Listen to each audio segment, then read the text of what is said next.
true story of a prison inmate doing life who risks everything to become an attorney.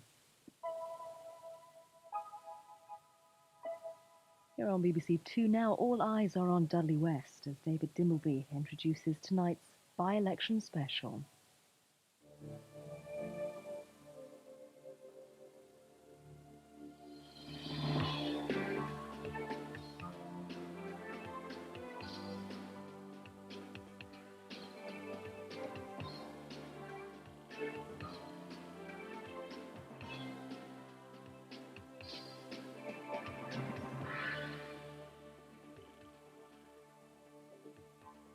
Within the next hour, we'll know whether the voters of Dudley West have just embarrassed or have seriously damaged John Major and the Conservative Party.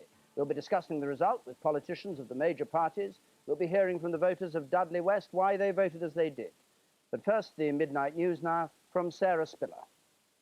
Good evening. The polls closed 2 hours ago in the Dudley West by-election. The turnout was 47%. That compares with an 82% turnout at the last general election. The count is well underway and a declaration is expected within the next hour. The election was caused by the death of the Conservative MP, Dr. John Blackburn, who had a majority of nearly 6,000 at the last general election. And there'll be a full analysis of the result in breakfast news, starting at 7 o'clock on BBC One.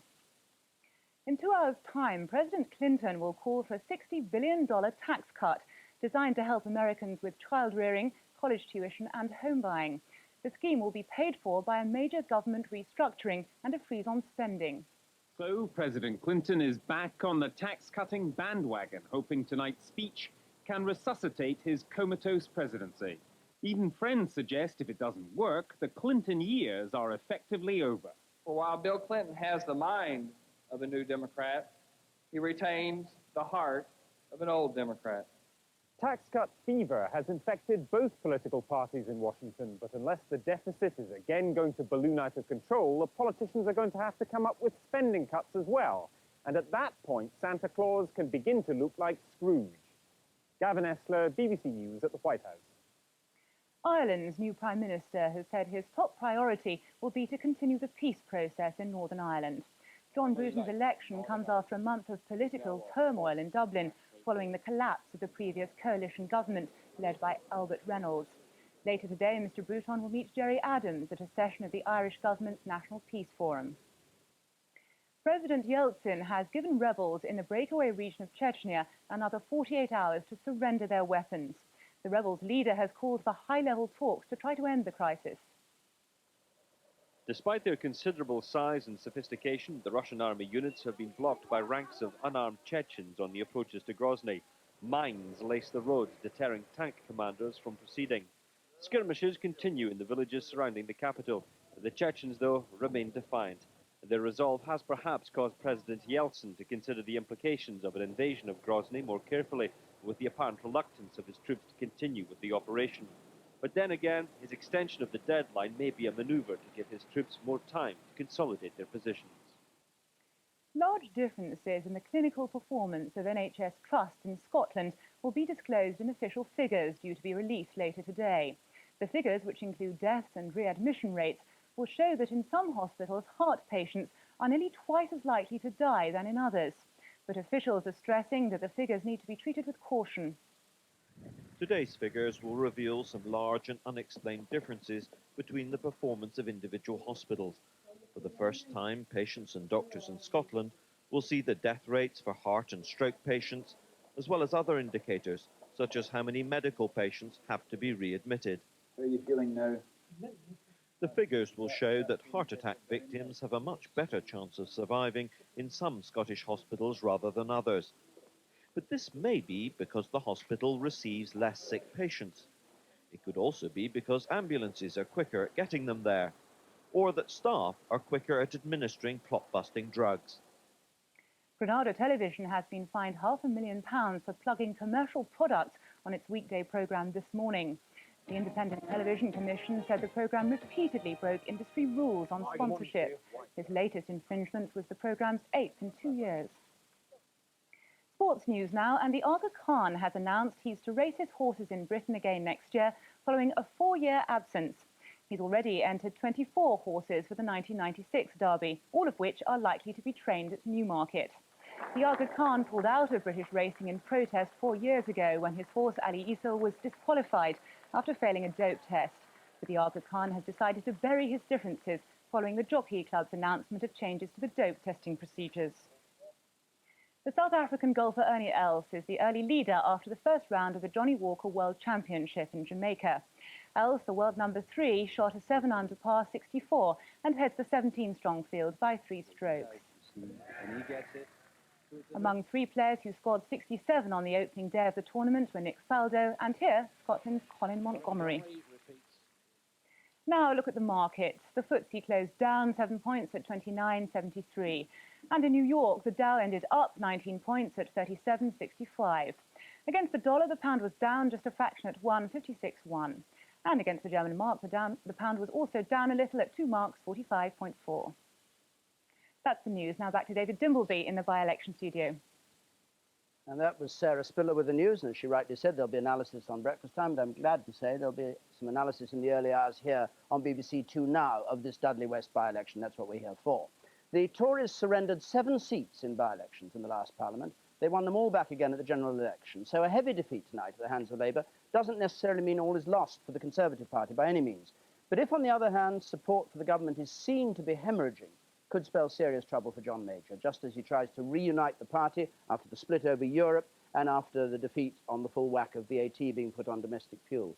So tonight we are going to be looking carefully at the Dudley West result to try to see what can be learnt from it. This critical West Midlands seat, the kind that switched allegiance to bring Mrs. Thatcher into office in 1979. It was held with comfortable majorities right through the 80s by John Blackburn, whose death, of course, caused this by-election. To help us here to analyse it, Robin Oakley, the BBC's political editor, is here.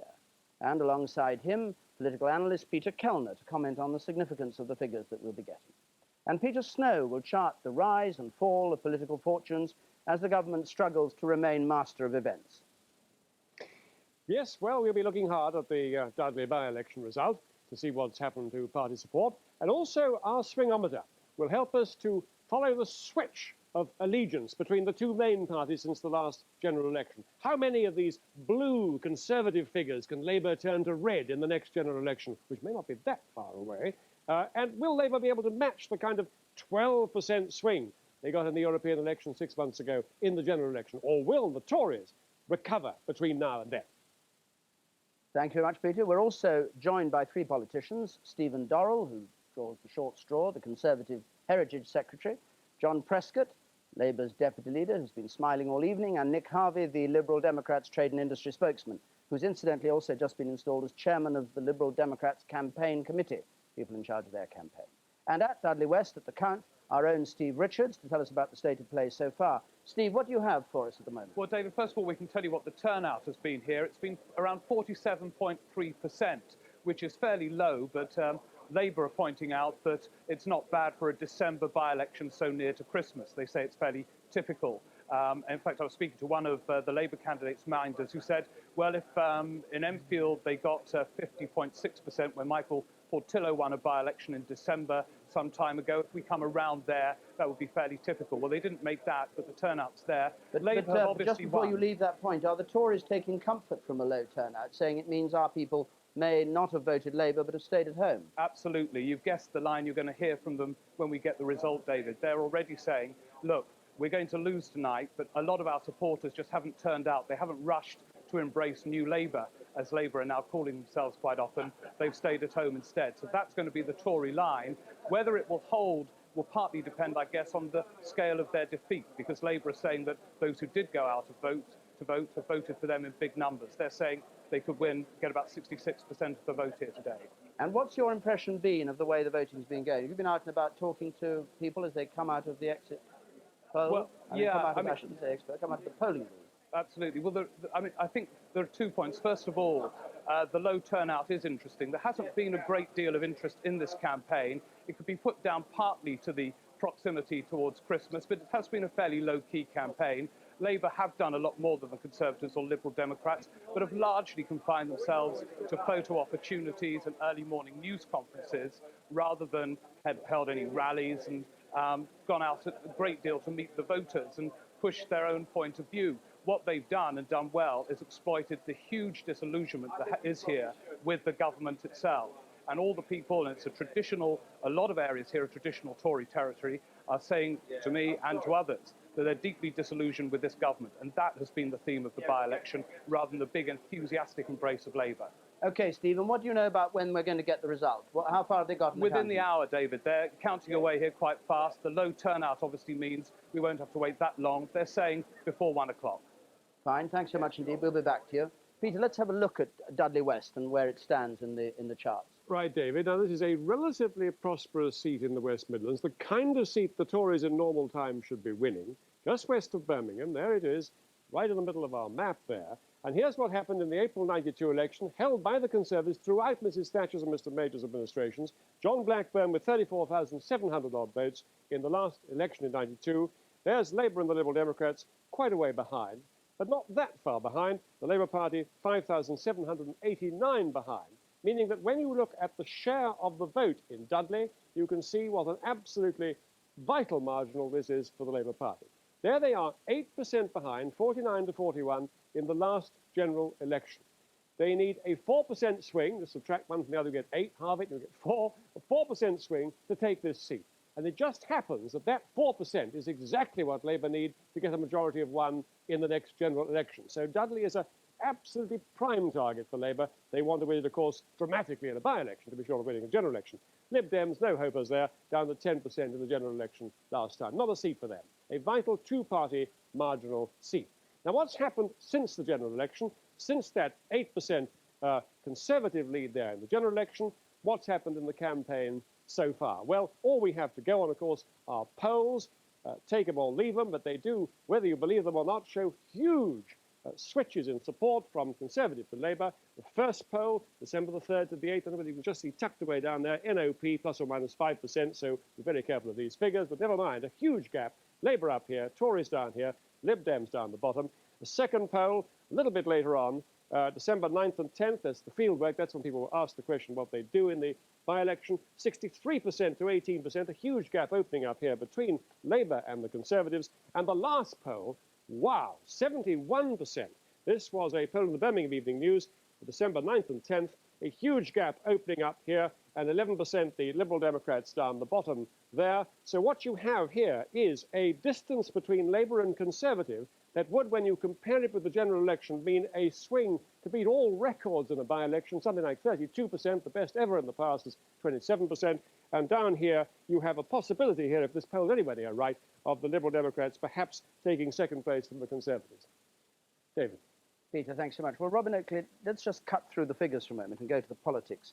The politicians keep saying, both parties in a way, by-elections are eccentric now. They're always treated as a way to bash the government. How significant is Dudley West likely to be? Well, we're not going to get any surprise tonight with the Tories being defeated. They've now had a run of 10 consecutive seats they've defended in by-elections, all of which they've lost. They haven't actually held a seat at a by-election since Richmond back in 1989. So we're fully expecting a Conservative defeat tonight. But one thing that will be important, I think, is the margin of Labour's victory. This, after all, is the first by-election we've had for Labour under Tony Blair's leadership.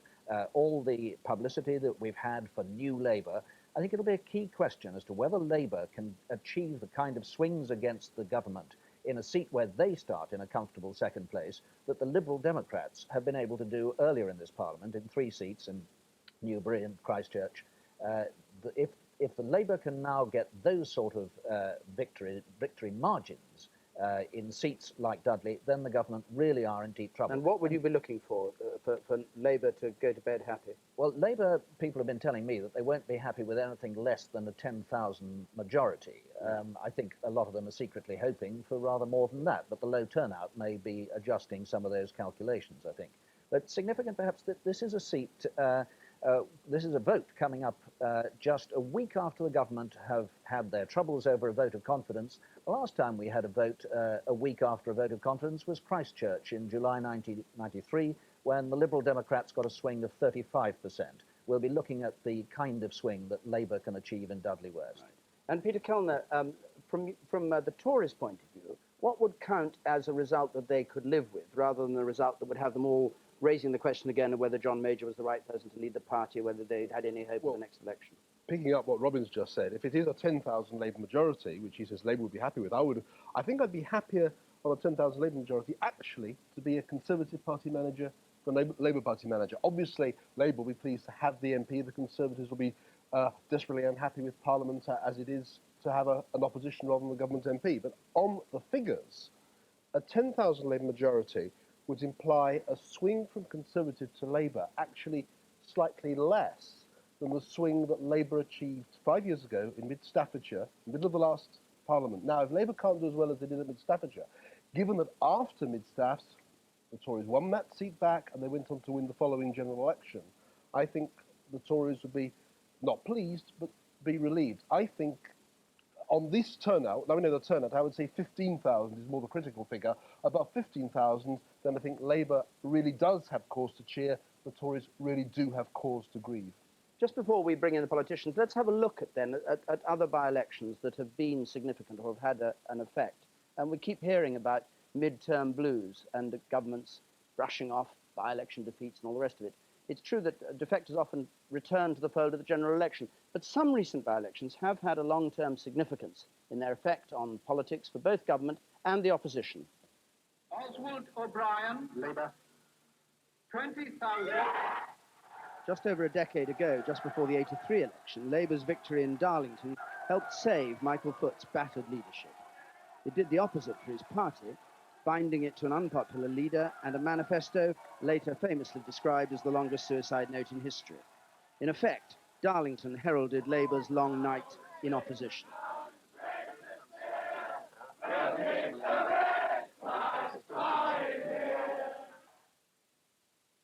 Sylvia Lloyd-Hill is duly elected to represent... The government, too, has learnt lessons at the hands of the electorate. In March 1990, Mrs. Thatcher was already in trouble over the poll tax and the state of the economy. Her leadership was further and perhaps fatally weakened when the voters of mid-Staffordshire, a previously rock-solid, safe Tory seat, delivered their verdict. Labour won with a 21% swing against the government, a post-war record. 8 months later, the Tories were hammered again when Labour held the Bradford North by-election. This result, a 15% swing to Labour, convinced many Northern Tory backbenchers that Mrs. Thatcher was indeed an electoral liability. Only a fortnight later, she was challenged for the leadership by Michael Heseltine, and within weeks, enter John Major. Well, John Prescott, do you see this as a watershed by-election like those three, one that will really change the face of politics? Well, I certainly hope so, but the low turnout suggests that it might not be very easy to predict that kind of prediction from it. We're certainly looking to do well, and it's the sort of seat that we wouldn't have expected to do, and we're looking forward to winning it. What if it has gone wrong for the Tories? It's interesting that this seat has gone wrong because it's a reasonably prosperous area. People I talked to when I was up there said that work was picking up, and yet they all feel the Tory party is a shambles. Well, I think that what's happened is that this by-election's been fought against an almost uniquely hostile political environment in terms not of the economy and the substance of what's going on in political life, but in terms of political perception. We've seen, obviously, Mr. Blair's honeymoon effect since his election as leader. That's helped Labour. We've seen on our side the combined effects of a defeat on VAT, the government's troubles on Europe, and all of that on top of the normal effect of mid-term blues for a government. So it's actually quite hard to think of a longer list that you could compile that would have the effect, a greater effect on a government's popularity mid-term. But you seem to be describing what Kenneth Clarke would call a very large hole that you've dug for yourselves in life. Well, I'm recounting a number of incidents in politics over the last 6 months, all of which have had the effect of increasing the government's difficulties, but none of which are in themselves either substantial in terms of people's living standards and the votes they're likely to cast in a general election, nor, in fact, are they insoluble problems. Indeed, some of them are problems that are now past and unlikely to recur. Mike Hadley, what about the Liberal Democrats in this constituency? Because they should, I mean, in other parts of the country, they tend to do rather well, like the three by-elections we were talking about in this Parliament before. But tonight it's thought you've been squeezed out altogether. I don't know whether it's true or not. Well, Dudley West is not a good wicket for us to be playing on. And I think what we'll be looking to see is how our performance here is compared with, for example, Labour's performance in seats like Christchurch. The voters have shown that they will tend to vote for the seat, the party that was second placed in the seat at the previous election. And in the case of Christchurch, we started from a weaker second place than Labour is starting from here. And Labour were in a stronger third place than we were. So we'll be seeing whether we have avoided the sort of squeeze that Labour experienced in Newbury and Christchurch, where if you added their vote together at the two elections, you wouldn't have saved one deposit. So if we manage to save one in one seat, we'll have done relatively rather better than they did. John Prescott, did you pick up, when you were there, the things that Stephen Dorrell was talking about, which was there's a lot of disaffection with the Tories, but no particular policy that Labour was putting forward that people were keen to latch onto as a way of saving the economy or justifying voting Labour? Well, it's certainly the feeling in that constituency areas about the government's handling of the economy. It's the one area that governments win elections on, and they were certainly very angry about the value-added tax increase and all those. And of course, we made very clear to them that this government had chosen that course of action. Even on value-added tax, if you look at that, they were angry enough about that, but happy that they'd been defeated in the House of Commons, which has the same kind of ring about the poll tax in the mid-staffs election. But what they were also angry about was the extra taxes that came on prices of cigarettes and beer. They felt that was a bit of viciousness by the government at the same time, having lost the tax, and they were paying the price for it. But that isn't saying Labour's got policies which we want, is it? That's saying the Tories are making a well, they were hash clearly of things. making, yes, I mean, when we had our meetings with them, there's no doubt about it, they preferred the alternatives that Labour put forward. But every opposition is going to say that, and indeed we have to win this election, not on the unpopularity of government, but actually on the alternatives. And we actually fought to campaign on that. We had something like 2 or 3 times the amounts of shadow cabinet people went up to this election, each of them doing their own areas of policy and putting it across. But the interesting thing it was that even on those carefully stage-managed photo opportunities where Tony Blair met former disenchanted Tory voters, when those people were asked after the leader of the opposition had gone what there was in Labour's programme that they agreed with and found attractive, they could none of them actually name anything. The government's unpopular. That's blindingly obvious. What people haven't done, in the words of your correspondent, Steve Richards, is to embrace Labour.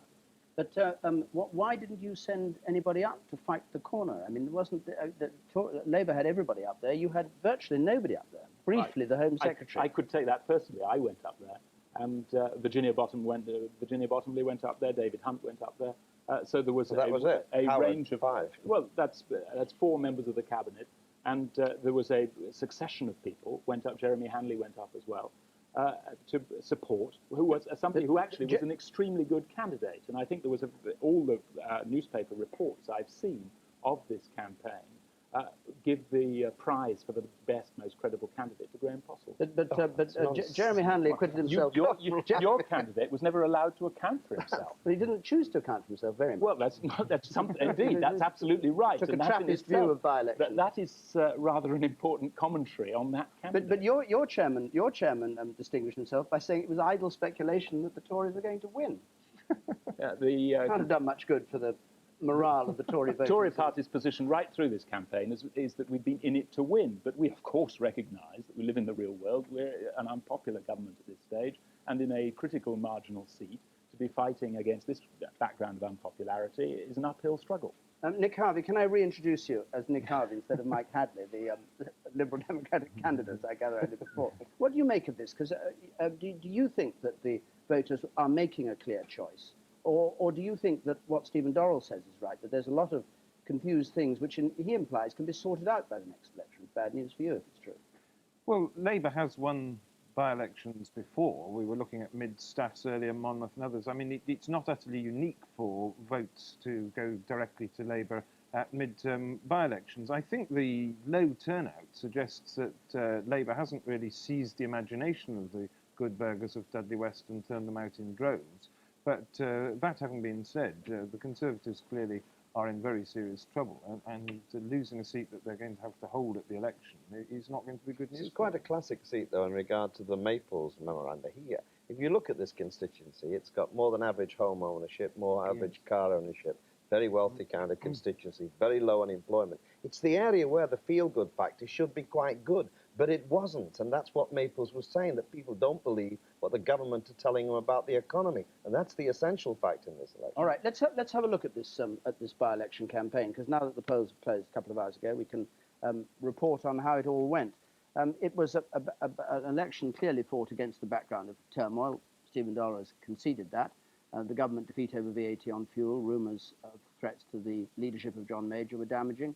And locally, as we were saying a moment ago, very few prominent Tory visitors, which won't have helped morale. But even Labour, which mounted a long series of photo opportunities, they've admitted it openly, has been criticised for a campaign that steered clear of serious policy issues debate. Now, Steve Richards, who you saw a moment ago, our political correspondent, looks back at this campaign that led up to this by-election tonight on the way to Christmas.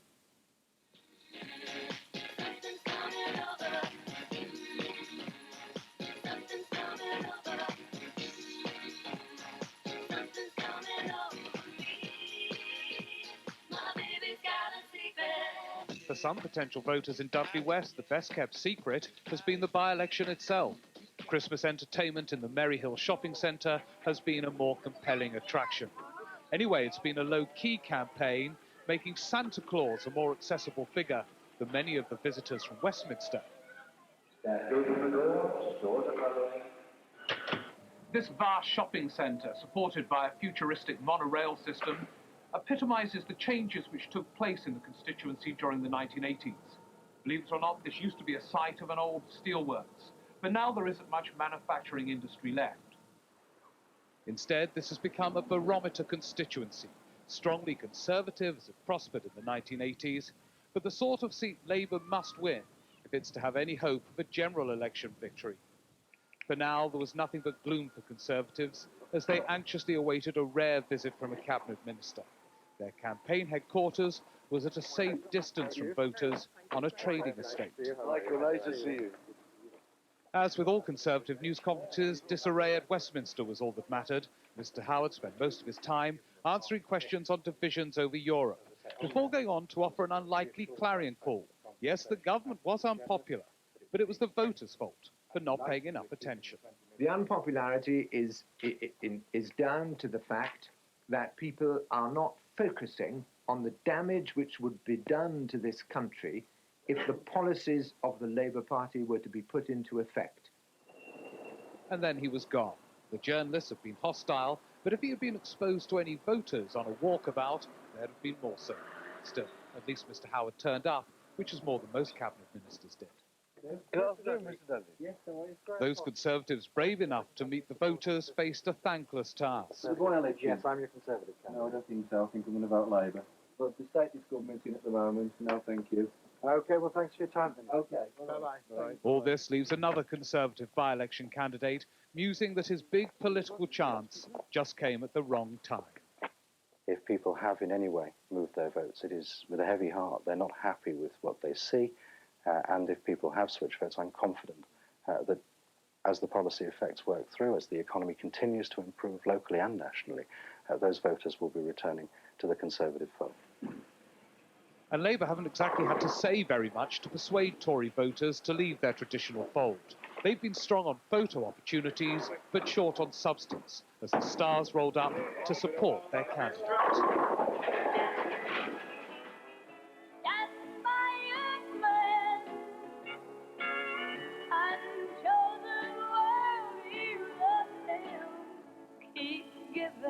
All the love you can.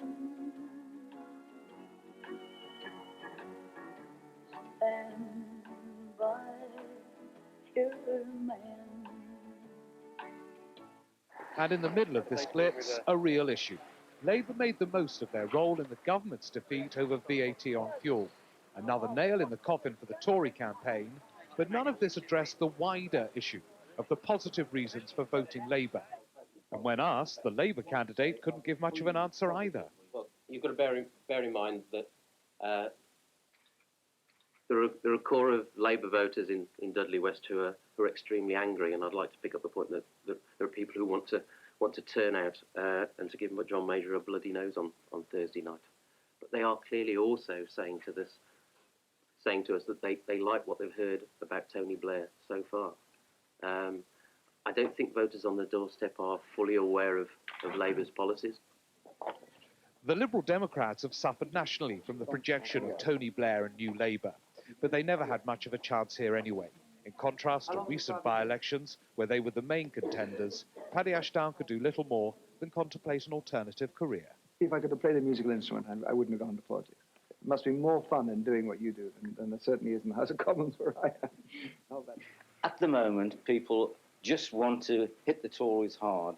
The hate for the Tories at the moment has to be seen to be believed. And I think the way people perceive that they can give them the biggest kick is to vote Labour.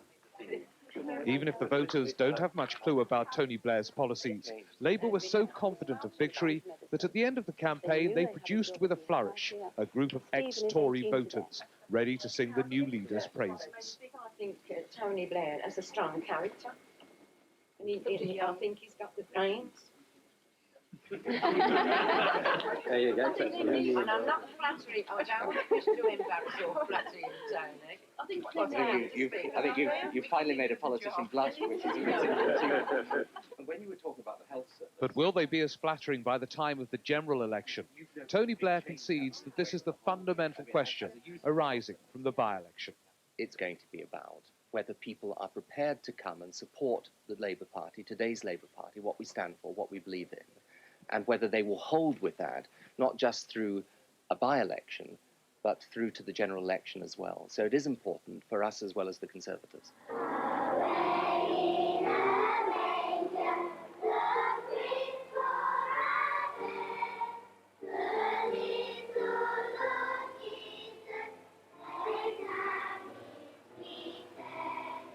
In the end, Christmas comes but once a year. In politics, well, it happens nearly all the time. So it's no great surprise that interest in Christmas has outstripped that of the campaign. Even so, the result itself will light up the political scene, bringing no festive cheer for John Major and an early political gift for Labour.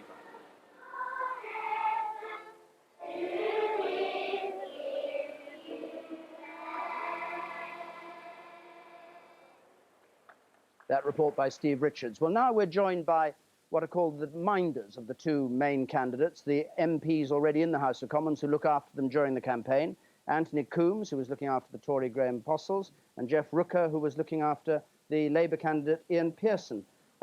Anthony Coombs, if I could start with you, were you disappointed you didn't get any ministers up there and didn't seem to have proper Tory clout on the streets of Dudley West? I think we had very good support from ministers. We had 6 cabinet ministers. We also had ministers like Eric Forth, who came out to talk about education, which not only exposed the improved standards that the Conservative education policies have been able to bring about, but also exposed the total lack of coherence of Labour Party policies on things like grant-maintained schools. Well, what is it that was going wrong during this campaign for you? You must have been as close as anybody to it. Why weren't they voting Tory like they have done ever since '79? Well, I think that one of the patterns that we've seen already on your programme is that people have voted against the party of government, in this case obviously the Conservative Party, over many occasions on by-elections in previous years. And if you had to come back to the party of government during the general election when it really matters. Yeah, but what can the Tory party do to get them to do that this time round? Because you can't just say they did it in the past, they'll do it again, can you? Well, I think it's very important indeed that the Conservative Party maintain the kind of policies that are reducing unemployment by 25% over the last 2 years in Dudley West, and also by making sure that the improved living standards that will be available to the people who have been able to gain jobs as a result are maintained. And I think one of the things that we, the electorate, want to find out is that it's one thing actually having a by-election on the Conservative Party's policies, and another thing actually asking the Labour Party what their policies are themselves. What about a bit of unity in the party? And what about a Prime Minister who appears to be leading the party and driving it in a way that voters can understand? Those seem to be the two complaints that I picked up, certainly, on the streets of Dudley West against the Tories. Yes, obviously, as Stephen Dorrell said, it's been a difficult time over the past 2 weeks for the Conservative Party, and I agree with you that I think it's important the Conservative Party is seen to be united both on issues like Europe and on issues like VAT. And it was unfortunate during this particular by-election that was the opposite impression was given as a result of 2 votes. But I would anticipate that over the future,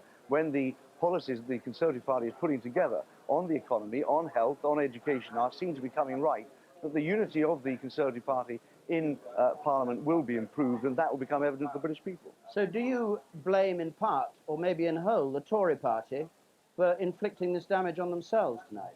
I think the main reason why and let's be right about it, it's only a 47% turnout, why the people of Dudley West has not come out and supported the Conservative Party the kind of numbers that we would like them to see, is because we have just come out of a recession. Some of the policies that we've had to adopt in terms of increased taxation will have a longer-term beneficial effect, as we've already seen in Dudley West, where unemployment fell by 103 in the last month, 11 out of the last 12 months. And as those become increasingly evident, I think that the people of Dudley West and the rest of the country will come back and support the Conservative Party. Right. Well, Jeff Rooker is beside you, and he was looking after Ian Pearson. Indeed, there were some who said we didn't hear very much of Ian Pearson. We did hear quite a lot from you. Was he a good candidate for Labour, or was he, as some say, just a cipher who sat there and is going to win simply because of the disaffection with the Tories? I think he was an excellent candidate. He'll be a first-class member of Parliament. The fact of the matter is, Ian Pearson kicked off his campaign even before the Tory candidate. I think Ian Pearson took this election very seriously, and the Labour Party took it much more seriously than the Conservative Party, shown by the interest of the shadow cabinet ministers that came to Dudley West day in and day out. And what's more, they didn't come into Dudley West and skid off back to London without speaking and listening to the voters of Dudley West. That was the difference between the Labour campaign and the Tory campaign. We took it seriously, they didn't. Unlike other moments when Labour might have been seen to be poised on the edge of victory in a general election, it was very striking this time round that what all the voters talked about were Tory things they didn't like and not a great deal about Labour things they did like. Well, I mean, that just is not true. You see, the real problem in some ways is a campaign in late December. The electoral register is 14 months old. We've had the second highest turnout, by the way, in a December parliamentary election in living memory. So I don't take much of the criticism of 47%. It is the second highest December turnout.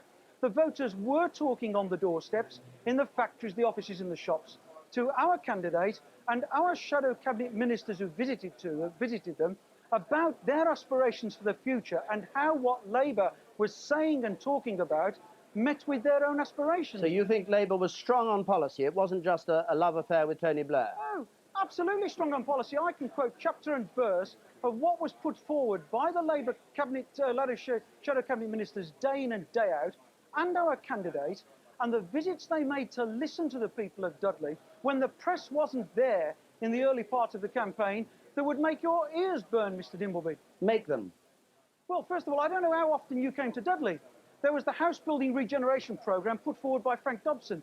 There was the industrial regeneration programme put forward by Jack Cunningham on his first of his two visits, when he was meeting high-tech industrialists in Dudley, sending 60% of their products abroad, but can't get the labour because it's not trained and not skilled enough, at a period when we've had 15 years of Tory government that's ignored this vital issue. Margaret Beckett, on her visits to doctors who are being forced to opt out of their normal operation into fund-holding practice, putting forward our proposals for a more modern, patient-friendly health service, unlike Virginia Bottomley, who didn't go to a hospital, a health centre, listen to a doctor or meet a nurse. But now, I can give you the rest. You've asked me for them. I don't know how much time you've got. No, I talked to the people who came to that affair with Tony Blair when you had the Tories who were going to vote Labour sitting around, and talked to all of them. They gave a very strong impression. They were staunch Tories. They rather disapproved, incidentally, of Mrs Thatcher being got rid of. They said they were voting for Tony Blair because they couldn't stand John Major. They didn't say they were voting for Tony Blair because they liked Labour policy. That's my point. Oh, yeah, well, OK, that was your one example, one visit. But the point about it is, this is not a traditional Labour seat. We can't win, and we knew we could not win this seat unless we could persuade traditional Conservative voters that they could trust the Labour Party.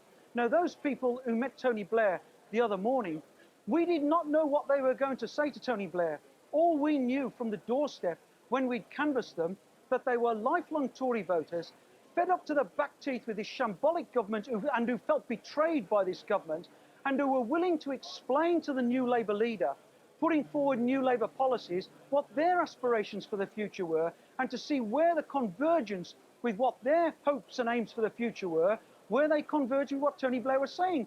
I listened to most of the conversation. You listened to it all. There was a convergence of views for the future of our country and those families. That's why they came over to vote Labour. OK, thank you very much. Peter Kellner wants to come in on your remark about turnout. We've been talking about the turnout on December elections. Now, I was slightly surprised by what Jeff Rooker said, that it was the second highest December turnout in living memory. What is true is that December turnouts the last 20 years, it's the 6th December by-election in the last 20 years, all the turnouts have been grouped very narrowly between 47 and 51%. So to some extent one can say this is absolutely par for the course for a December by-election. However, it has to be said that this one is at the bottom end of that range. It actually isn't true to say that within living memory this is the second highest turnout. And Jeff Rooker, you said something about not being the kind of seat you'd normally expect to hold. You imply by that you may not hold it at a general election. Well, first of all, when the general election comes, Dudley West won't exist because Dudley will be split north-south and not east-west. That's a rather pedantic point. The fact of the matter is, on the issues that John Prescott put earlier, on the social class of makeup of the constituency, on the home ownership, the car ownership, the educational qualifications, the unemployment rate, this seat is more akin to Guildford and Winchester than any other seat in the West Midlands. We knew that when we started. It would not be an easy fight, which is why we had to be constructive and positive and take the election seriously from day one, which is what we've done. Stephen Dorrell, you want to comment on this? Dudley West was nonetheless a seat that was held by Labour as recently as 1979. And so to represent it as being a seat that is somehow far beyond Labour's normal ambitions is simply rubbish. Robin Oakley. Yes, it was a seat not only held by Labour before 79, but held with 8,500 majority in the previous election before that. It's precisely the kind of seat which Labour was losing to Thatcherite conservatism in 1979 and 1983, and the kind of seat that Labour has got to win back to win a general election. Anthony Coombs, just before we leave there, you have a comment on what's being said beside you or down here? Yeah, well, on the so-called Labour Party policies, I think really Jeff Rooker protests too much. I mean, the fact of the matter is the Labour Party campaign was all glitz and mirrors. For instance, let me take two issues. First of all, on grant-maintained schools, where they're in a hell of a tangle. We asked the Labour Party candidate what a framework for democracy meant so far as grant-maintained schools were concerned. He said he was going to consult with local grant-maintained schools and was indeed consulting. When we asked the grant-maintained schools whether he'd actually been there, he actually said that it turned out that he hadn't even been. The second thing was on taxation. I mean, they didn't come up with any alternatives as to VAT on fuel whatsoever. In fact, when Harriet Harman came, she put forward two completely different alternatives on the very same morning. Well, thank you very much indeed. Let's just have a look now. We've had the candidate, Ian Pearson, for Labour, just arriving at Dudley. We're waiting for the vote, which we think will... There he is. No? Ladies and gentlemen, we're just going to move towards a draft result. 10 minutes or so, we think. Ian Pearson, who's the Joint Chief Executive of the West Midlands Enterprise Board, does that kind of work. The Conservative is a salesman of insurance policies.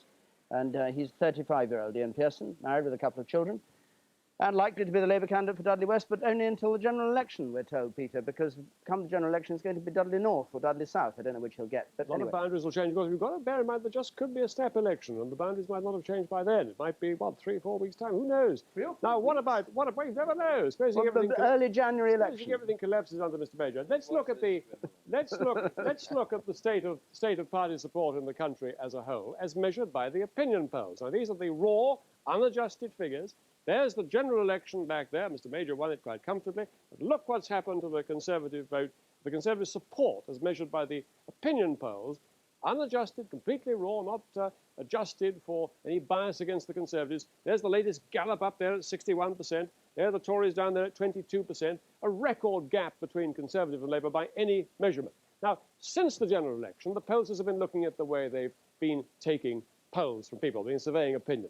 And they've come up with what they call an adjusted measure, allowing for perhaps a bias against the Tories. People more shy about saying they're going to vote Conservative than vote Labour or Liberal Democrat. And there you can see that line there, which shows the adjusted figures, allowing for that bias against the Conservatives, but still by any measure, the Tories very low indeed down there on 26%. You can see that even with that small gap there, nevertheless, you have a unique collapse of Conservative support right the way through there, from something like the beginning of '93 until the present moment. Now, the very latest of those adjusted polls, making all allowance for bias against the Conservatives, was an ICM poll just a week ago. And this ICM poll came up with these figures. Labour on 53%, the Conservatives on 26%, the Liberal Democrats on 17%, and the others on 4%. Now, this admittedly was after the government's defeat on value-added tax, but even so, 27% there is the gap between the Conservatives and Labour. What would that mean if there were a general election on the basis of that latest poll?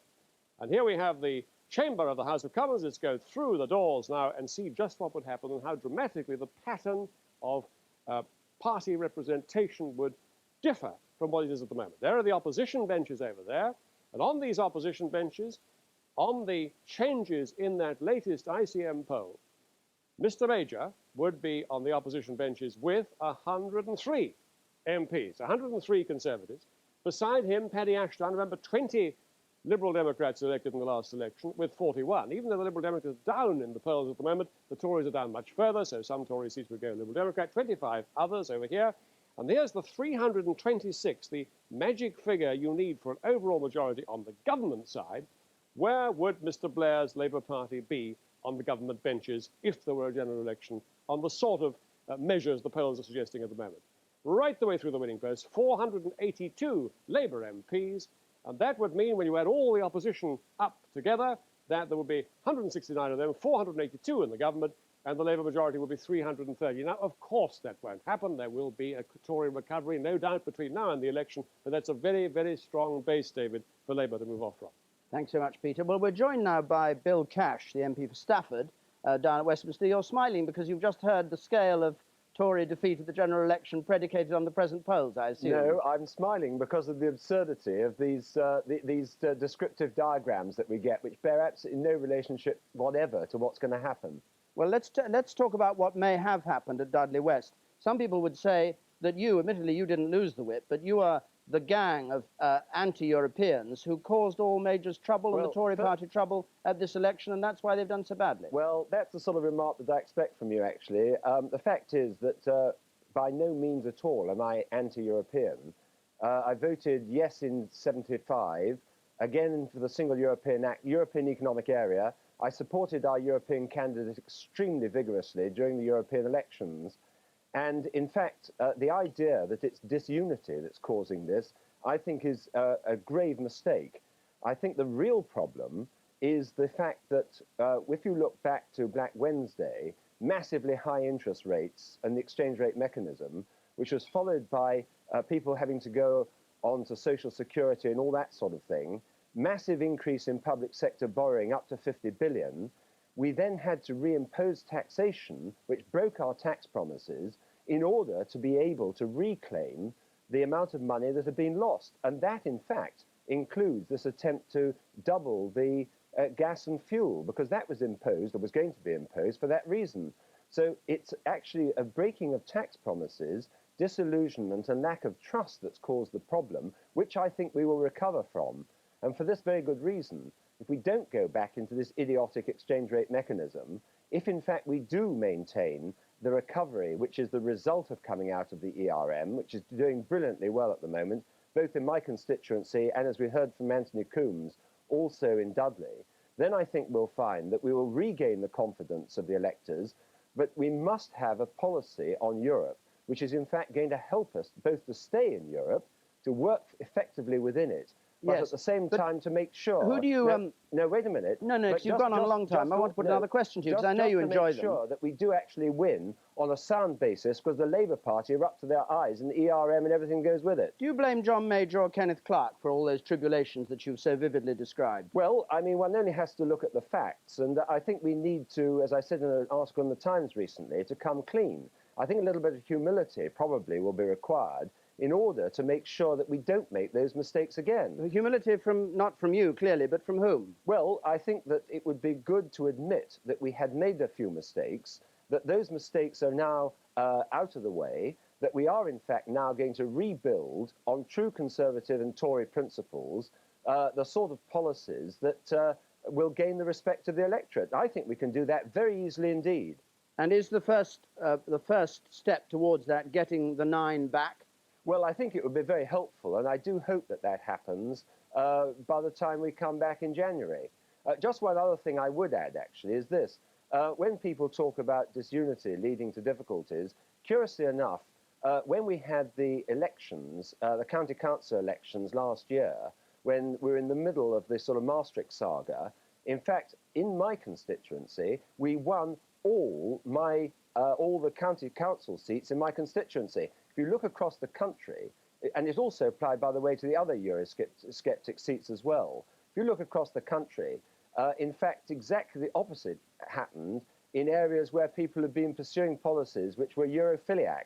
You make it sound as though disunity is a positive advantage. Well, I think if you get your policies right, and that is what people want, and the majority vote in opinion polls, even a Sheffield survey, very respectable university survey that came out a few weeks ago, demonstrates that 74% of those in the House of Commons on the Conservative backbenches, including actually a lot of ministers who were included in the survey, in fact were in favour of the sort of policies the Maastricht rebels were pursuing at the time when Maastricht was on. All right. Robin Oakley, you want to comment on what Bill Cash is saying? Yes, Bill Cash is there saying that one of the major factors in the Tories' unpopularity is the lack of trust on tax now, and Labour have fought a very effective campaign on that.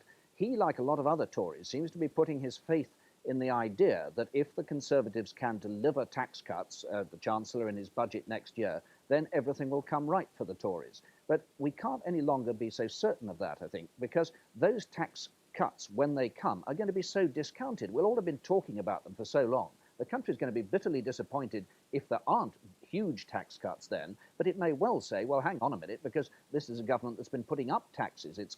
Taxes are going to continue to increase this current year. Living standards are going to continue to fall. There'll be less take-home pay as a result of changes next April. And there's absolutely no guarantee, it seems to me, that the Tories really will reap this bonus from tax cuts next autumn. Point to have a look at the Conservative Party and how they're faring, Peter. Well, indeed. Let's just have a little more close look at how governments can recover. There's that very powerful position for Labour there, way ahead, 27% ahead of the Conservative on 26%. Can Mr Major's Conservative Party recover from that position?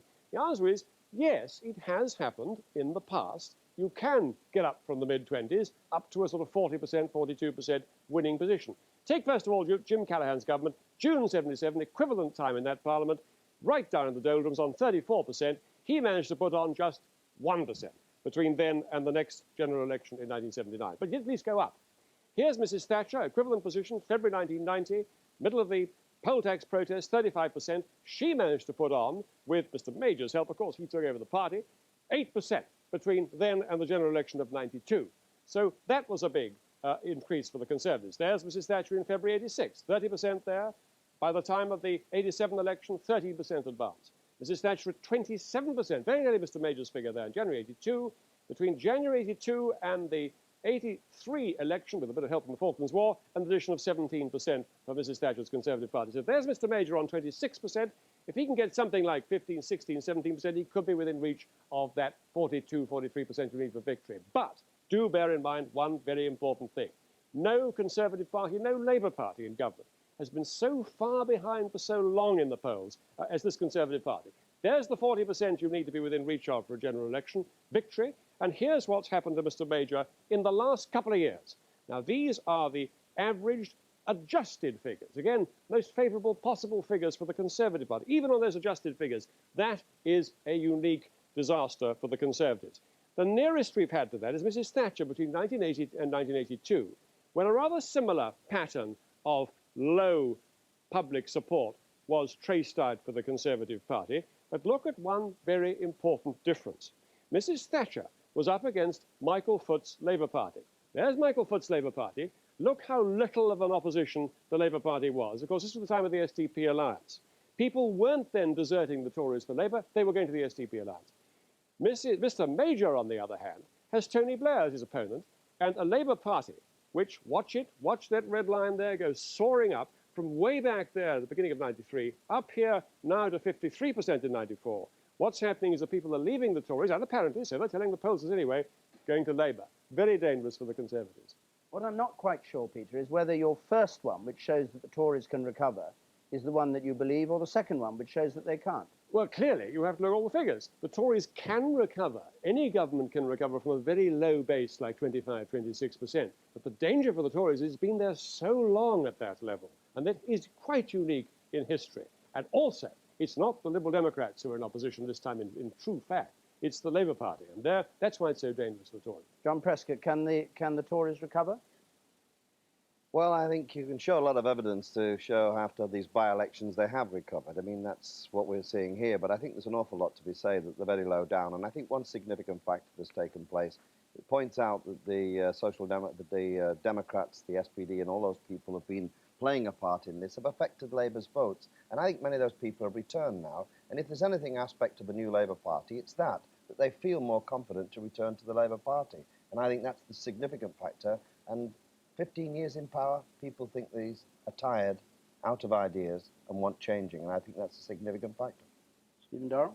Well, but what we're still left with is that New Labour, while it certainly may be less threatening than Michael Foot's Labour to a potential floating voter, I think it would obviously not be credible to deny that that is true.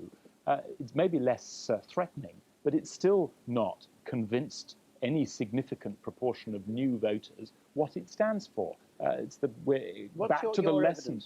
Well, we're back to the lesson of what people say in Dudley West. When you ask them why they're voting Labour, what they tell you is that the government's unpopular. Well, we know the government's unpopular. What we don't know, and what nobody knows, is what the policy focus that Tony Blair will bring to the Labour Party will look like. But he doesn't need a policy focus. If they're all saying Tony Blair is a new man, and as John Prescott was saying, we've had 15 years of the Tories, it's time for a change. Yes, and what we've also got is a new leader whose honeymoon period will wear off, and we've got a government and a party on our side of the House that clearly recognises the need to emerge from VAT and European rows and to set out clearly a programme for the country which will demonstrate sustained economic performance, improving health service, improving education, demonstrating improving living standards and improving social services. It doesn't sound from what Bill Cash was saying as though that was going to be that easy to iron that out. But of course, these are difficult and important issues. But what Bill Cash and I have in common, and right across the Tory party we have in common,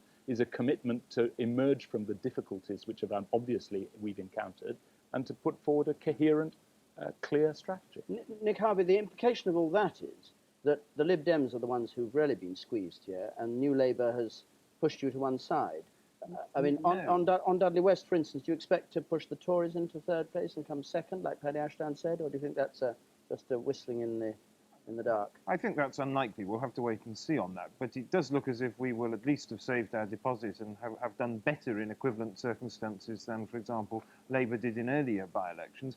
I don't think that what we've seen tonight does show that we're being squeezed. Peter Snow's graphics actually showed that even if our vote were to slip down slightly, we could end up with twice as many seats. And in point of fact, if there's a swing away from the Conservatives in the areas where we are poised in second place, we'll do perfectly nicely out of that, thank you very much. The Tories can still stage something of a comeback, but time is running out on them very much, and if they haven't improved by this time next year, they'll do something dramatic about it in the form of the leadership. But the continuity and the scale of support from Labour since Tony Blair came in has been very, very considerable. Well, for whatever reason, that is a significant factor this time. But Tony Blair's only been leader since July. It's hardly a great record of continuity. Well, you can go back to John Smith's time, if you like. You can see an ever-increasing share of the vote for Labour and maintaining it. I'm simply picking up your point, John, which I agree with, incidentally, that Tony Blair's election as leader has created a balloon of Labour's support. You said that's been sustained, which indeed it has, but only for a period of 4 months. All right, we're just coming up to 1 o'clock. There's the Labour candidate at Dudley West. I can see it, and you can see, yes, there he is, talking, waiting, and it shouldn't be too long that we have to wait now for this result from Dudley West to come in. Peter Kellner, very briefly, I'll bring you in, and then I want to go to Peter Snow, who's going to... You talk about Labour policies and the lack of them. I think it's possibly the wrong issue. I think that in the past, Labour has done less well than the Liberals or the SDP in by-elections because there's been a fear amongst worried Tories about Labour, a fear connected sometimes on disarmament or nationalisation or the trade unions. And what I got when I was up in Dudley, and I think it's borne out by the Naples Memorandum, is that fear is no longer there. And I think that is what tonight's election will prove. And it does seem to me that if you can't re-engender fear amongst your worried supporters, so talking to Stephen Dorrell here, you can't engender fear of Labour amongst your worried supporters, you'll find it much harder to get them back when you found it after previous midterms. All right. Peter, let's have a look at the swingometer, because it looks as though Dudley may be coming up to the Stand by, indeed, as you say, for a big swing in Dudley. And here's the measure of swing, just to give you an idea what it means in terms of seats. These are the vulnerable Conservative MPs here, vulnerable to a swing to Labour along the red line. Here are the vulnerable Labour MPs, vulnerable to a swing to the Conservatives. And what we do on our swingometer is we turn the MPs who are covered by the pendulum, for example, here the Tories under a Labour swing red, and if there's a swing to Labour, these red MPs over here will, of course, turn blue for a swing to the Conservatives. Now, if there's no swing at all from the last general election, you can expect a majority of something like 21, what the Conservatives had at the last general election 2.5 years ago. 1%, just 1% would turn 18 of these blue Conservative seats red, and that would mean the Conservative majority would be wiped out.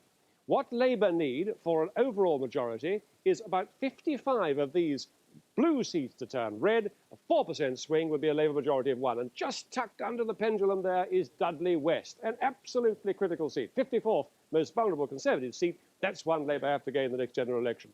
Here we have very quickly the swing that they had in the European elections, 12%, and here is the swing in the 18% in the latest poll. That'll be a Labour majority of 300, as we said. David, back to you. Peter, thanks very much. Well, at Dudley West, they're coming up onto the stage, ready for the declaration. There are 10 candidates here, incidentally not Screaming Lord Sutch, who failed to put up a deposit this time round, but we've got candidates from the National Front, the UK Independence Party, the Liberal Democrats, the Liberal Party as well, 21st Century Party, Labour, the Tories, New Britain, Freedom of Choice for Smokers, Forest, and the Natural Law Party. And they're all gathering there with the returning officer, or the deputy returning officer, as it may be, in the mayoral chain, standing there waiting to give this result. And we'll go over to Dudley now. Election for Member of Parliament for the Dudley West constituency, the declaration of the result of the poll. I, John Edward Simpson, being the returning officer for the Dudley West constituency, hereby give notice that the total number of votes given for each candidate at the election held on Thursday, the 15th of December 1994, was as follows. Andrew Carmichael, National Front. 561. Malcolm Ronald Floyd, UK Independence Party. 590. Michael Peter James Hadley, Liberal Democrat. 3,154. Michael Stephen Hyde, Liberal Party 548. Colin Richard Palmer Manton, known as the Lord of Manton, 21st Century Party. 55.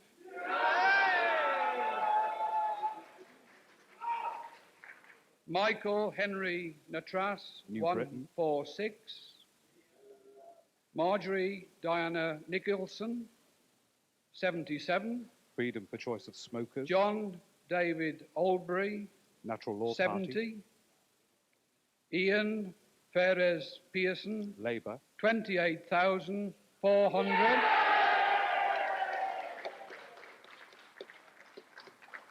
And Graham Eric Postle, Conservative. 7,706. The number of ballot papers rejected was 27, and I hereby declare that Ian Perez Pearson has been duly elected to serve as Member of Parliament for the Dudley West constituency. So, Labour, no surprise, takes it, and there's the result. 28,400 for Labour, Ian Pearson. Conservatives, 7,706. The Liberal Democrats, 3,154, well down in third place. Let's hear from the victor. Right, thank you. Right. I'd like to thank the returning officer, the Chief Executive and his staff for the expeditious way in which they've conducted the count this evening. I'd also like to thank the police for the smooth and trouble-free occasion we've had tonight. On a personal note, I'd like to thank my father, Ferris Pearson, who sadly isn't going to be with us tonight. He died 10 years ago, but I learnt my values from him and the importance of public service. I'd like to thank my agent, Fraser Kemp, and his campaign team, and all the members of Dudley West Labour Party who've worked so hard in not just this by-election campaign, but in the council by-election campaigns before then. And all the people from outside, the Labour Party people from outside, who've come here today and before to make this a tremendous victory for the Labour Party, the biggest by-election swing since the Second World War.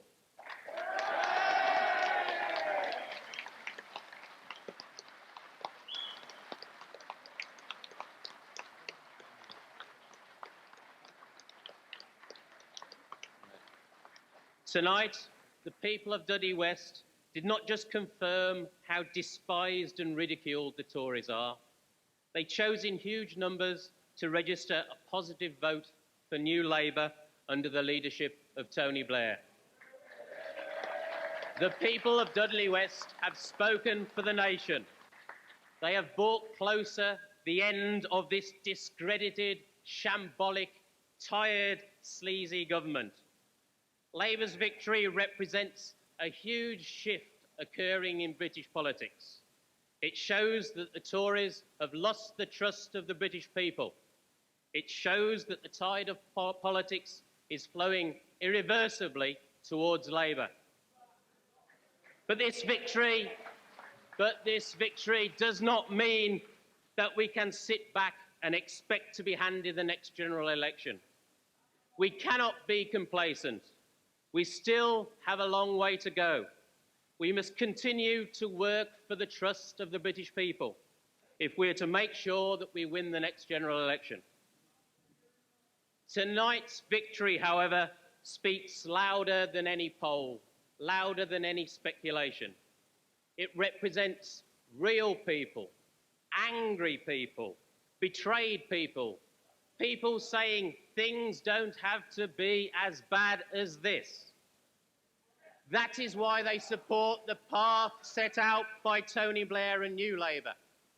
For a new Britain, a Britain where we won't settle for second best, a Britain we can once again be proud of. Now, the Chancellor, he said that no one should take seriously promises made on a wet night in Dudley.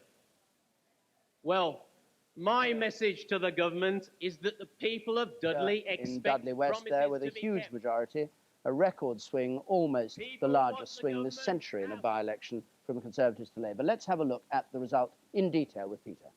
Right, David. Well, here we have the Dudley West result then. A disaster for the Conservatives. Records broken here. First of all, we have the scores, the votes. There's Ian Pearson's 28,400, way ahead of the Conservatives, who are, to be fair, comfortably in second place from the Liberal Democrats, who might have hoped to beat them into second place. The majority in Dudley West, a huge 20,694 in what was a comfortable Conservative seat in the 1992 election.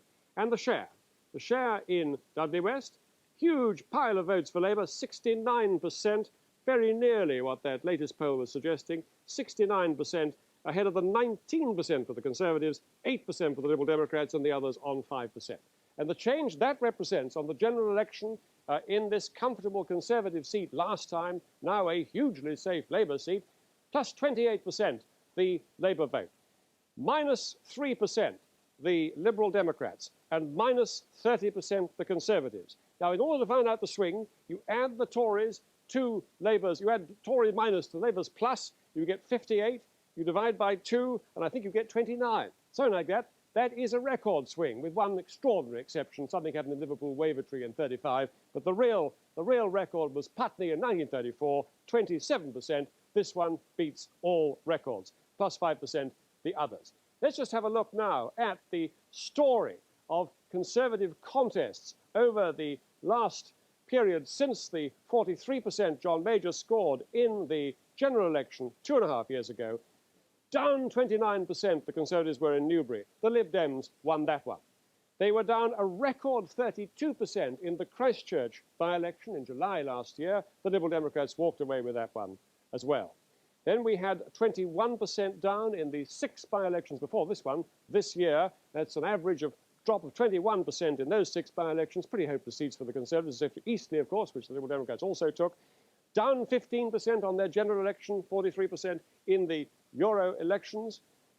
Down by 17% in the opinion polls. That's the latest ICM poll I mentioned earlier, so you can see roughly where they are when people are asking the question, how did you vote in the general election? Down 17% on the 43%. And now we have the Dudley drop. There it is, down 30%. Not as big a drop as the drop to the Liberal Democrats over there in Christchurch, but the biggest drop in a Conservative fight with Labour, the biggest drop in a straight Labour-Conservative fight in recorded history. And as I said, the swing also the biggest we've ever seen. So there it is, David, a disaster for Conservatives. Well, Stephen Dorrell, this is going to need more than just sitting tight and saying things are going to come all right in a couple of years' time, isn't it? This is a major disaster for the Tories. Well, first of all, I congratulate the Labour candidate on his victory, and it's obviously a bad result for us. I don't disguise that at all. I don't actually accept the argument that we should be comparing this only with other Tory Labour swings. The reality was that the opposition in by-elections, in earlier by-elections in recent years, has quite often been the Lib Dems. And we know that the electorate in general is now much more liable to swing around than was the case a few years ago. So I actually think a 29% swing, while it's a bad result, and we must ensure that we look at it carefully and learn the lessons of it, I actually think it runs pretty much in line with Christchurch, with Newbury. And recent by-election losses to the Liberals. You're not saying you're not more worried by people leaving Tories for Labour than you are by them leaving Tories for the Liberal Democrats, are you? Because I mean, Liberal Democrats, they come back home, but Labour's a different matter. There are two separate issues here. Of course, it's true. I agree with something Peter was saying earlier, that Labour is more threatening, or is less threatening to floating voters, and therefore more of a threat to us. That is true. But in terms of the swing measured in a by-election, I think that this is a swing away from the government, which is, broadly speaking, on the same scale as the swing away from the government that we've had in Tory Lib Dem by-election victories in recent years. That's true, but Peter Kellner, but that is precisely the point. In the last 30 years, there have been 11 by-elections, this is now the 12th, when Conservative support has dropped by 20 percentage points or more. The other 11 have all been ones where the Liberals or the SDP have won or come a very close second. Labour's been right out of it. Wherever Labour has been the threat to you, in those years, your support has never dropped by more than 18 or 19 points to the most. That was mid-Staffordshire. And it's now down by 30 points where Labour is challenging. So I really do think this is in a different league. No, of course it's true that it's unusual for us to suffer a swing against the government or against the Tory party to the benefit of Labour. The reason why it's unusual is that Labour hasn't been in a fit state to attract support from us over any of that time. And to look back before the 1980s is to look back to an era when everybody knows that voting loyalties were much more stable than they are now. So my point is not that we shouldn't be worried about this. Of course we should be worried about it. But this is a by-election we fought against Labour. We fought other by-elections within this Parliament against the Liberals, and our support has fallen by roughly comparable amounts in Dudley, as in Christchurch, as in Newbury. But if Labour is now in a fit state, as you say, that is very alarming for the Tories. Well, and the question is whether Tory backbenchers won't now treat this election, like those seminal ones we talked of before, as the moment perhaps to start mounting a serious challenge for a change of leadership. No, I don't think they'll do that. And in any case, the news isn't entirely good for Labour in this result. We talk all the time about percentages, and we know about the difficulty of getting electors to go to the poll in a fortnight before Christmas. But this, nonetheless, has been a by-election fought where passions have run relatively high, and it doesn't alter the fact that the Labour vote is down in this by-election result compared with the general election vote. 29,000 votes down to 28,000 votes. But wait a minute, Stephen. The Conservative vote is down from 35,000 to just under 8,000. But listen, in absolute numbers, they've stayed at home. They've stayed at home. Possibly, but the Conservative vote has fallen by more than 3/4. I've gone through the record books. As far as I can find, the Conservative vote has never, ever fallen in numbers by anything like this amount. The greatest I can find is a 65% drop in Eastleigh just the other month. So, we are talking about, in terms of numbers, a Conservative performance which is way off the scale even of previous mid-term by-elections. Well, John Prescott, what you're accused of is losing 540 voters from the general election when you had 28,940 and you're down to 28,400. Where did they go? It's no wonder Mr. Maples is right, isn't it? You can't believe what they say. He's got to put the best face on it. But look, let's be clear. This is a remarkable victory for the Labour Party. There's no doubt about that. 6 out of 10 voted this time compared to the last election. but the votes that Labour got in absolute terms basically stayed the same. They lost 3/4 of the votes, the Liberals lost half of it. It's a record swing to us, it's a remarkable majority, and frankly, to sit here and have talked about that the Labour Party, the new Labour Party, can't get across to people, well, I think you've had the answer from the people from Dudley today. We had a good candidate, a very good campaign, and a good team, and I'm afraid that what we've seen in Dudley is a clear message from people who clearly feel they've been betrayed by this government. And this is going to give a tremendous impetus to Tony Blair and the Labour Party and going on to winning more and more victories. I know it spoils a good line, but you got the same vote, essentially, in this election, by-election. You lost 3/4. I know, and what we have to do is get them back. There is no evidence in those figures that they came out to vote for you in significant numbers. Look, you can assume, can I just say the point? You can assume that not every Labour voter turned out. When it goes down from something like 80-odd% to 40%, even Labour voters may stay at home. It's a factor of December. Some of those clearly must be swings. Some are from Liberals, some are from Tories. We can argue about what it is, but it is a swing to Labour, which we weren't getting before, from Tories and from Liberals, and that's the significance of New Labour. We're now joined by, let's hear him, the victor at Dudley West, Ian Pearson. Thank you very much. Congratulations on your victory, Mr. Pearson. Yeah, thank you very much indeed. We gather you've failed to get 540 Labour voters to vote for you this time who voted Labour at the last general election. Everybody here is very concerned about that. I'm very pleased with the majority that we've got tonight.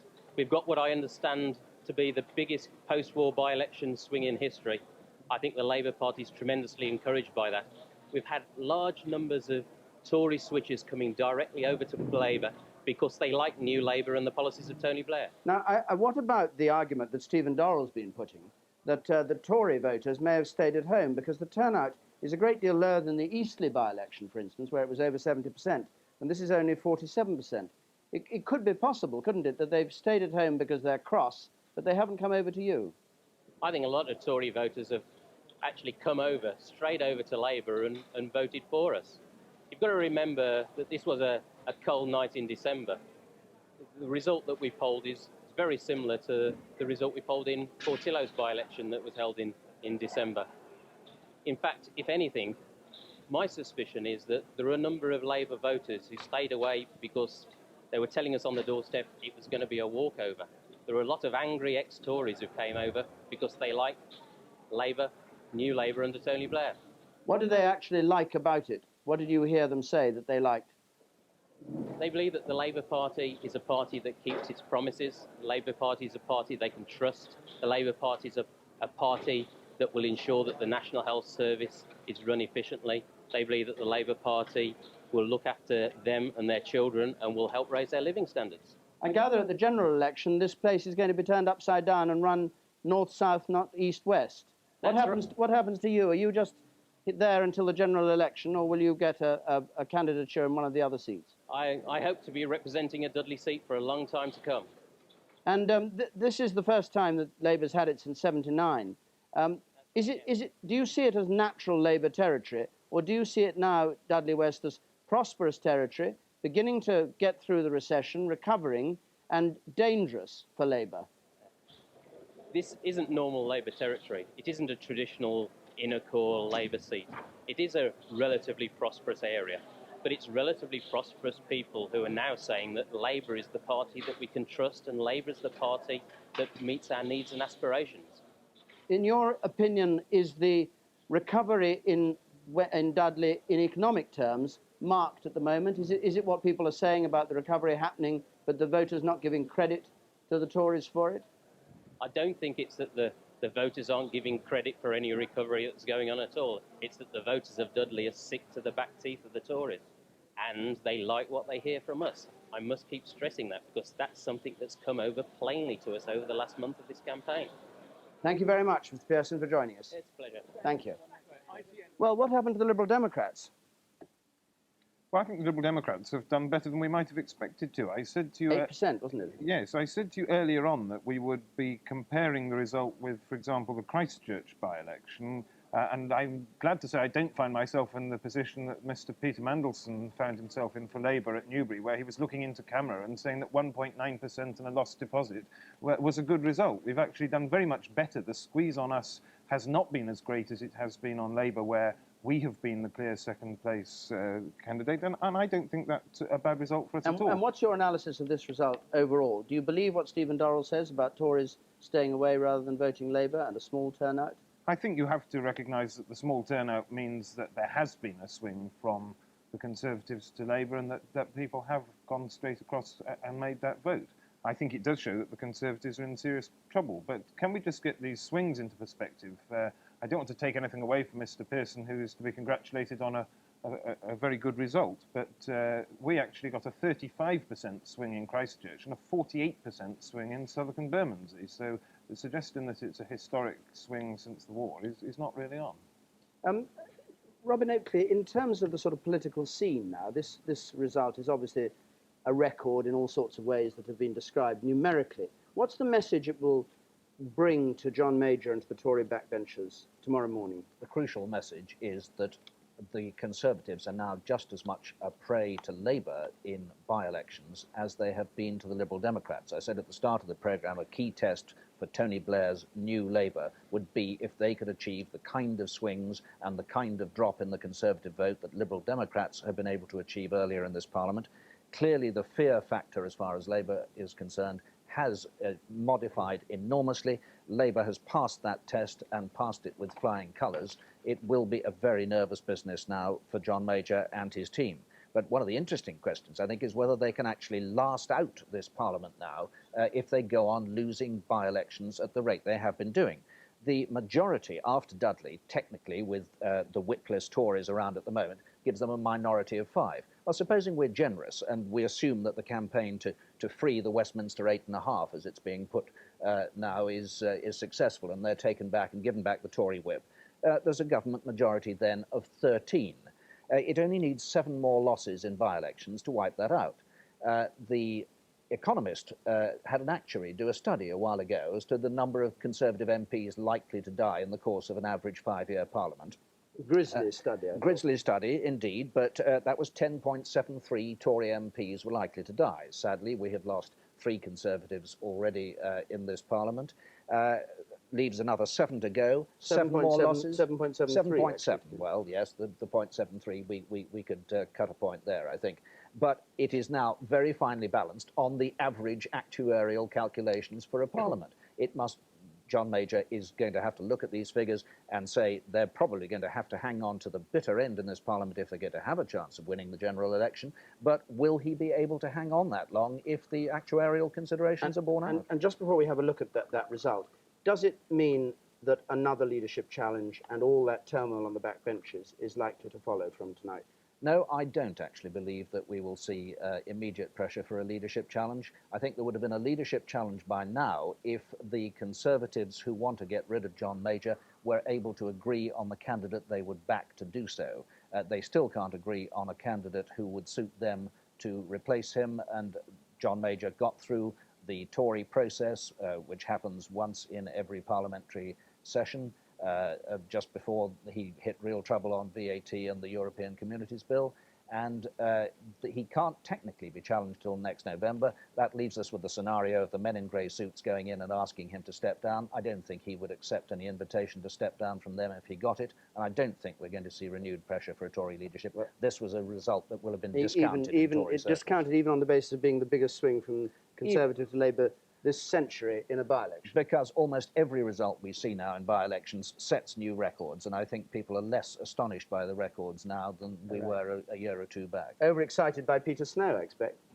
I've seldom been more excited, but the extraordinary thing about this is Mr. Major isn't going to like this. Our computer didn't like it either. It got so excited, our computer, that it simply failed to cope. Its brain, massive though it is, failed to cope. So let's open the doors and see what happens. And I'm a little nervous about this. You notice how slowly the doors are opening. This is because this extraordinary swing has got our computer calculating massive changes in the House of Commons from the present situation in which the Tories have a majority, as you know.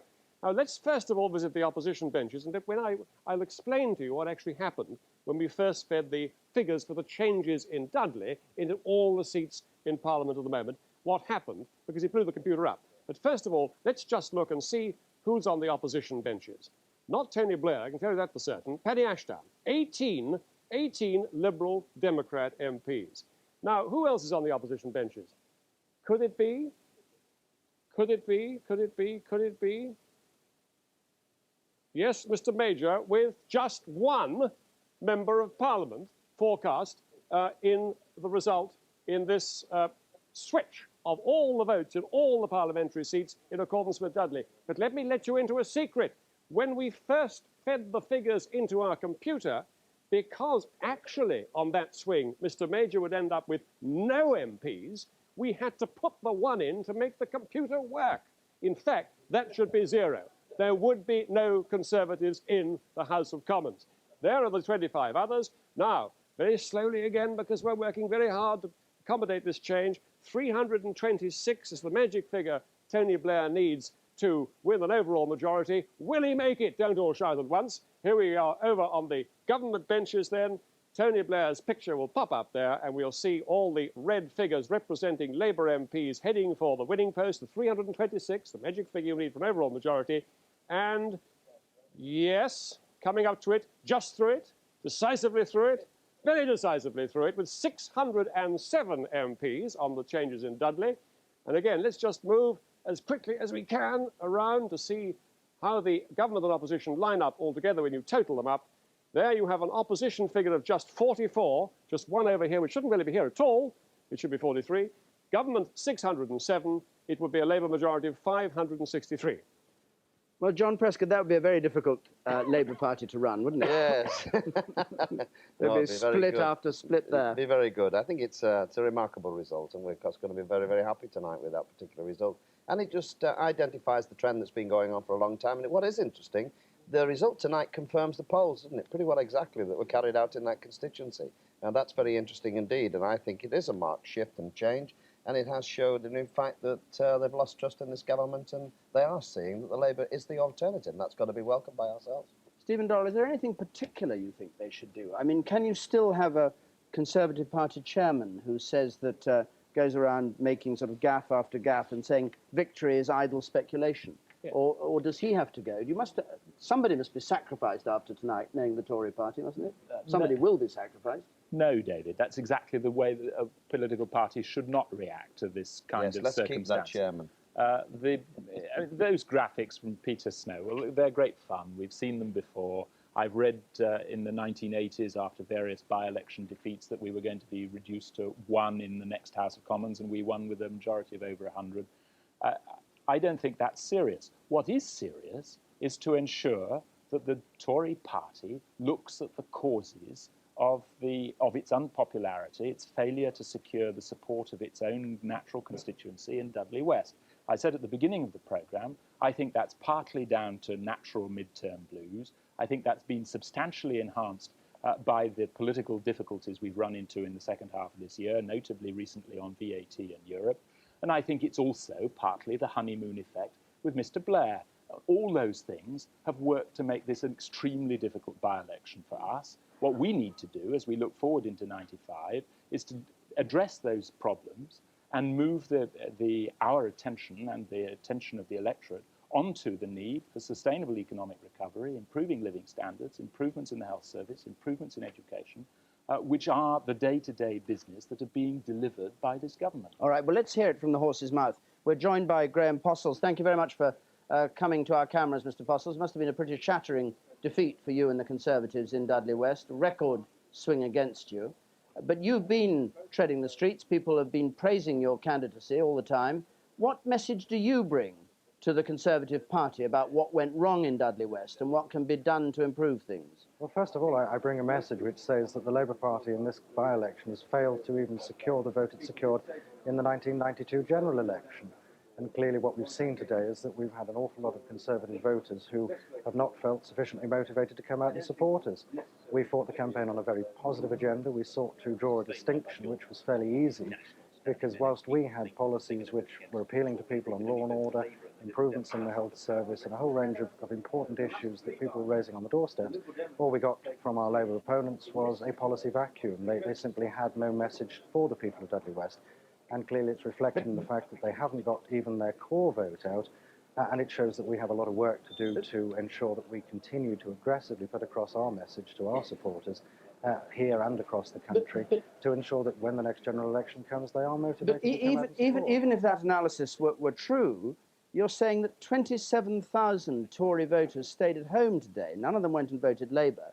They all stayed at home. You must have done something pretty devastating to get 27,000 voters, I see you're grinning at it, I'm not surprised, to stay at home out of the 34,000 who voted Tory at the last election.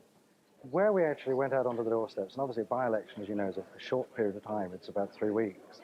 We met many thousands of people, and when we put across the positive case we were putting across, where the national issues were expressed in local terms in terms of the new hospital wards, the improvements in the waiting lists, the success of our grant-maintained schools, the new jobs that have come into Dudley West, we found a positive response.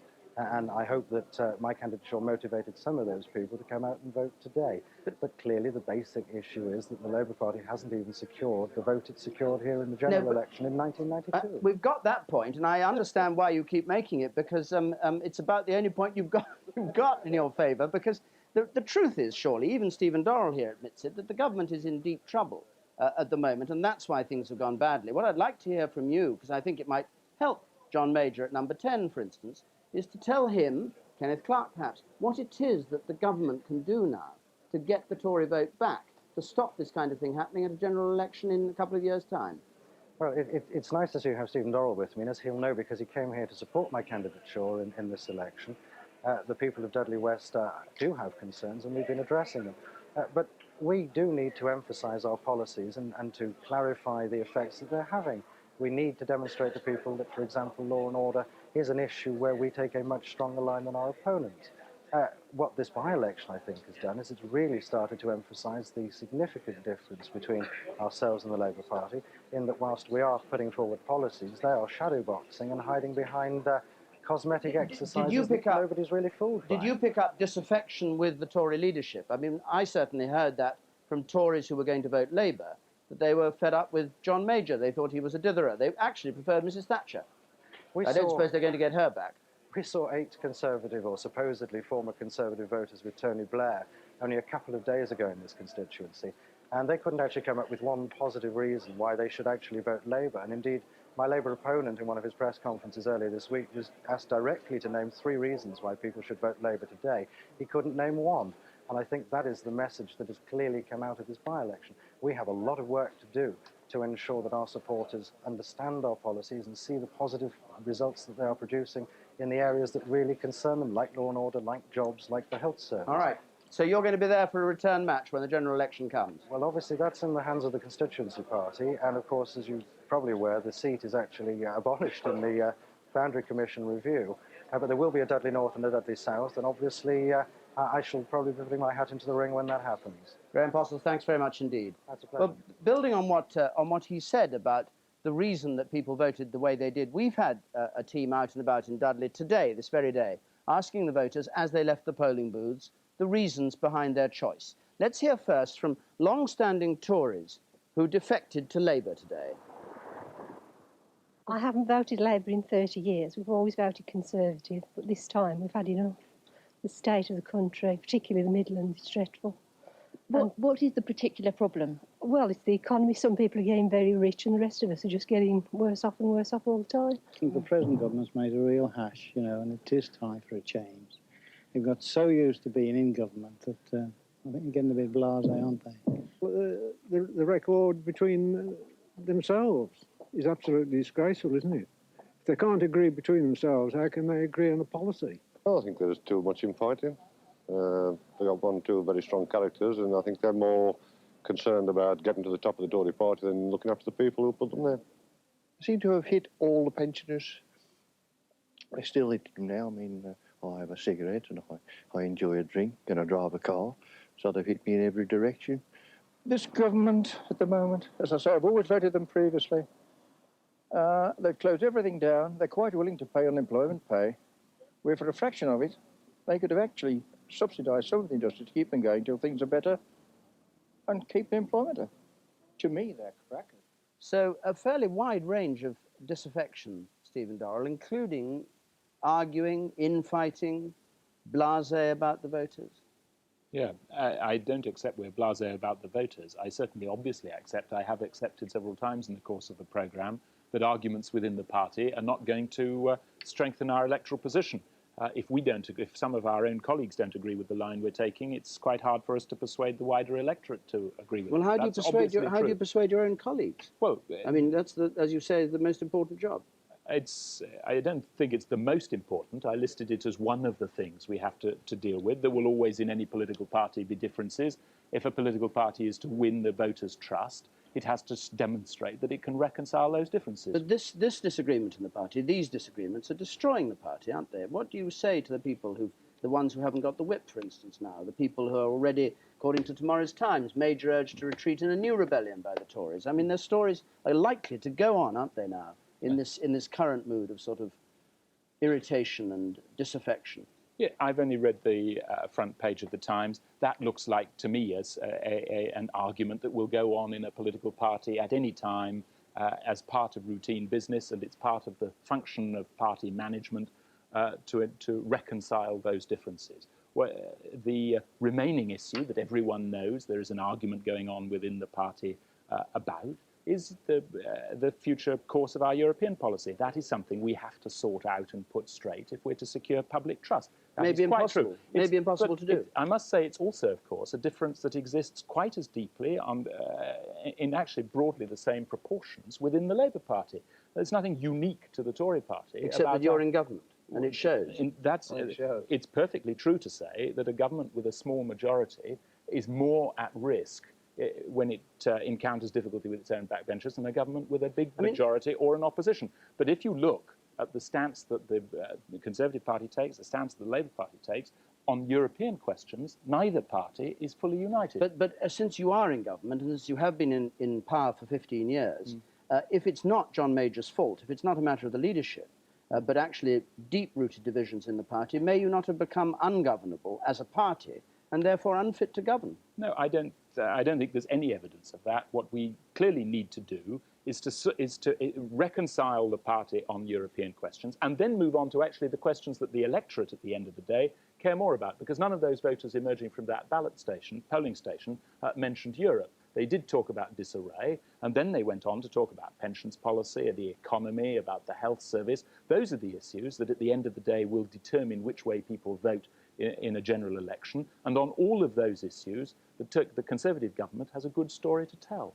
You want to come in, Robin? Well, I'd like to ask Stephen Dorrell whether he thinks the Conservatives have lost their old traditions of loyalty by being turned into an ideological party through the Thatcher years. And are you ever now going to be able to get out of this vortex of decline, it seems to be, because more and more of your backbenchers are looking at the position you are in the polls, looking at these kind of by-election results, more and more seem to be inclined to say, well, I'm going to be able to save my own skin better by taking a populist line, not supporting the government on unpopular things, or because I now have this particular ideology on Europe or some other question, I'm not going to stick with them, I'm going to do my own thing. The more they do their own thing, the more disunited you look, the worse your position in the polls. How do you get out of that vicious circle? I've never accepted the argument that the Tory party changed its nature in any significant degree during the 1980s.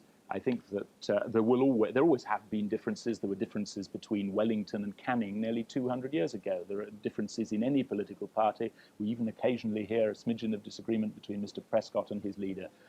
All political parties have a number of different points of view within them. What they have to do is to reconcile those differences. What's never true of a political party is that a candidate of that party is better able to save his skin if the party is disunited. But loyalty used to be the secret weapon. Peter Kellner. It will be again. I have to say, it honestly doesn't seem to me that Stephen Dorrell is facing up to the scale of the crisis facing his party. We're looking at something way beyond normal mid-term blues. In this year's local elections, the story was of the most unpopular government this century. In the European elections, the story was of the most unpopular government this century. In the opinion polls, the story is the most unpopular government this century. In the 4 by-elections that you've been defending in this parliament, the story has been of the most unpopular government this century. You have a party which is losing membership, it's losing money from traditional financial backers, it runs hardly any significant local councils, and tonight in the local by-election in Hampshire, you lost another council in East Hampshire District Council. It seems to me that you really are staring into an abyss quite unlike the kinds of abyss or crisis that either you faced in the 80s or Labour faced in 1977 or the Conservatives faced in the early 60s at the time of Orpington. This is a qualitatively different scale of problem. The problem with that argument, Peter, is that you are an arch exponent of the proposition that you have to look at numbers to understand what's happening in public opinion. And the figures that were presented by Peter Snow in the early part of this programme showed present level of support on best opinion poll evidence running at 26% now.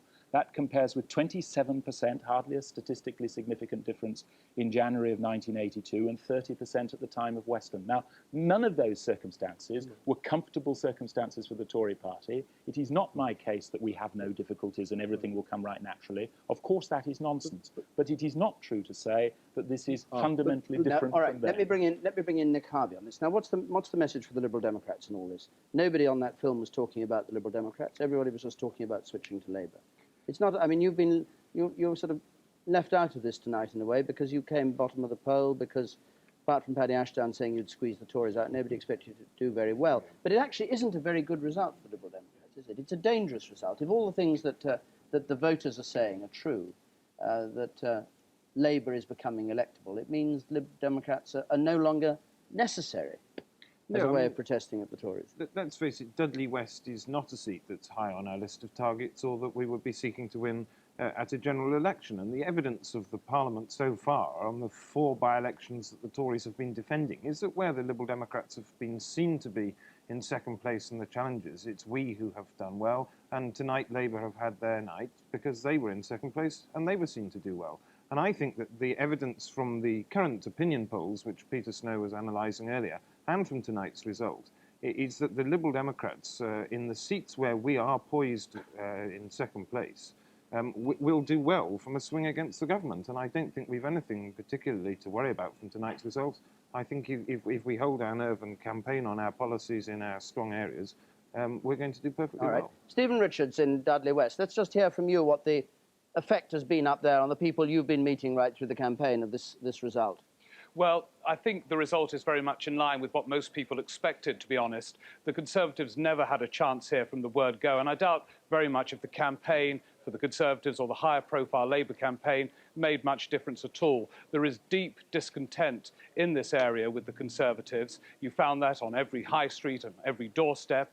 People saying we voted for the Conservatives in 1992 and are not going to do so again. Now, we know that people say that and don't always carry out such a threat, but they're feeling strong disillusionment with the Conservatives, and that's what we saw today. It was there at the beginning of the campaign. To say the campaign didn't make much difference, and it will take a long time, I suspect, for the Conservatives to woo these voters back. It was much about a move against the government as a move towards Labour.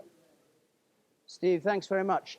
Let's just, as a kind of consolation prize for you, Stephen Dorrell, go back to the people who voted today, and we also talked to a rather admittedly smaller group of Tories who stayed faithful to the party, and explain why.